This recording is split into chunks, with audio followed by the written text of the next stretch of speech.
The steak knife trembled in my hand, its serrated edge catching the dim glow of the chandelier.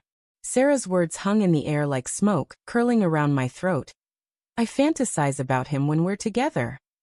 Her laugh had followed, sharp and brittle, as if she could pass it off as a joke. But her eyes, those hazel eyes I'd memorized over a decade, flickered with something unguarded, something true. My fork clattered against the plate, the half-eaten ribeye bleeding red onto the porcelain. I didn't say a word. My chair scraped against the hardwood as I stood, my legs moving before my mind could catch up. The garage door slammed behind me, and her scream, raw, panicked, chased me into the night as I peeled out in the old pickup, the one thing she'd begged me never to touch. The cab smelled of oil and faded leather, a time capsule of our early years when we'd drive aimlessly, her head on my shoulder, the radio humming low. Now the engine's growl was the only sound, drowning out the chaos in my chest. Heartbreak didn't feel like a clean break. It was a splintering, 1,000 tiny shards embedding themselves deeper with every breath. Had she meant it? Was it a cruel jab, or had she let slip a secret she'd been cradling for God knows how long? I gripped the wheel, my knuckles white, the road blurring through a sheen of unshed tears. The pickup rattled over a pothole, and I remembered her ex, Ethan, with his easy grin and the way he'd linger too long when dropping off their old photos after the breakup. I'd dismissed it then. Stupidly. The house had been too quiet lately. Not the comfortable silence of two people who know each other's rhythms, but a strained, tiptoeing hush. She'd started locking her phone, angling the screen away when I'd lean over to kiss her cheek. Work stress, she'd said, her smile tight. I'd believed her because I wanted to, because the alternative was a chasm I wasn't ready to peer into. But there were signs, her late nights at the office, the way she'd flinch when I touched her unexpectedly, the perfume she wore now, sharper, unfamiliar. I'd rationalized it all. She was tired. She was ambitious. She wasn't that kind of person. The pickup's headlights sliced through the dark, illuminating the winding road to the lake where we'd spent our first anniversary. I didn't know why I was driving there, only that I needed to move, to escape the suffocating weight of her words. My mind replayed the dinner, dissecting every syllable. I fantasize about him. Not I think about him. Not I miss him. Fantasize. The word was intimate, deliberate, a blade slipped between my ribs. My chest ached, not just with betrayal but with the humiliation of being blindsided. How long had I been the fool? I pulled into the gravel lot by the lake, the water glinting under a crescent moon. The air was crisp, heavy with pine and damp earth. I killed the engine and sat, the silence deafening. My phone buzzed in my pocket, her name flashing on the screen. I ignored it. Instead, I thought of the pickup, the one she'd screamed about as I left. It wasn't just a truck. It was his truck, Ethan's, the one he'd left behind when he moved across the country, the one she'd kept in the garage like a relic.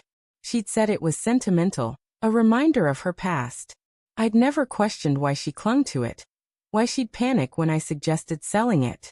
Now the pieces clicked together, jagged and sharp. My fingers brushed the glove compartment, and I hesitated. Something told me to open it, to confront whatever truth was hiding there. The latch clicked, and inside was a crumpled envelope, her handwriting scrawled across it. Ethan.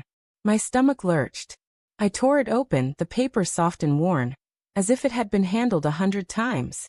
The letter was short, but each word burned. I miss you more than I can say. I see you in every corner of this house, in every quiet moment. I don't know how to stop. No date, but the ink looked fresh, the creases recent. My hands shook as I folded it back, the paper crumpling under my grip.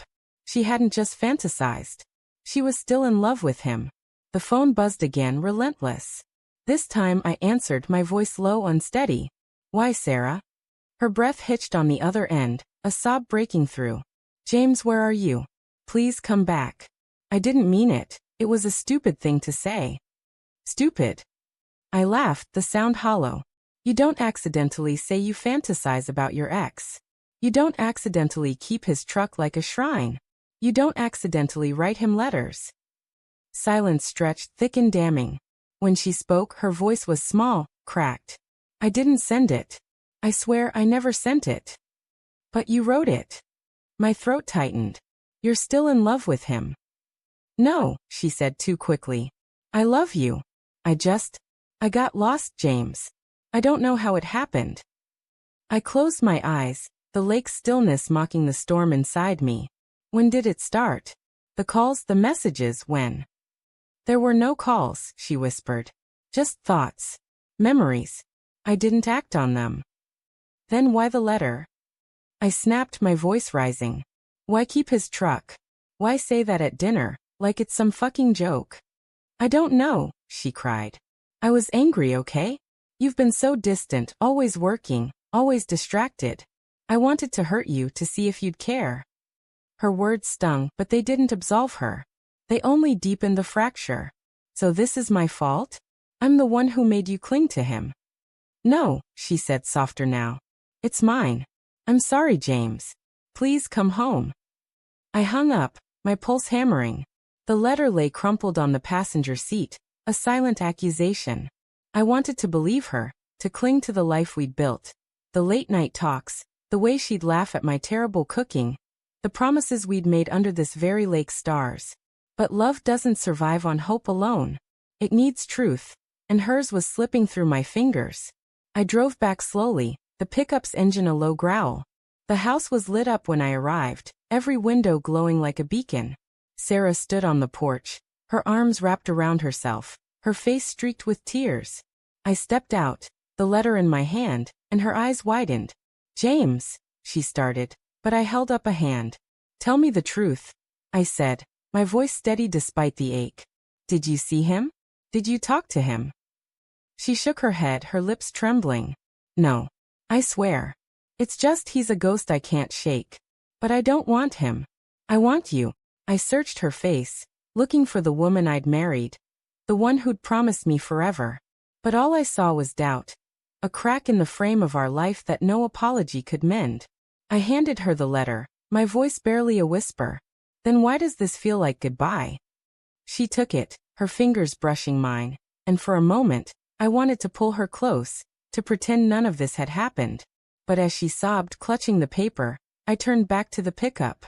I climbed in, the engine roaring to life, and drove into the night, leaving her standing there, a silhouette against the light. The truck wasn't just hers anymore. It was mine now. A relic of a love I wasn't sure I could reclaim.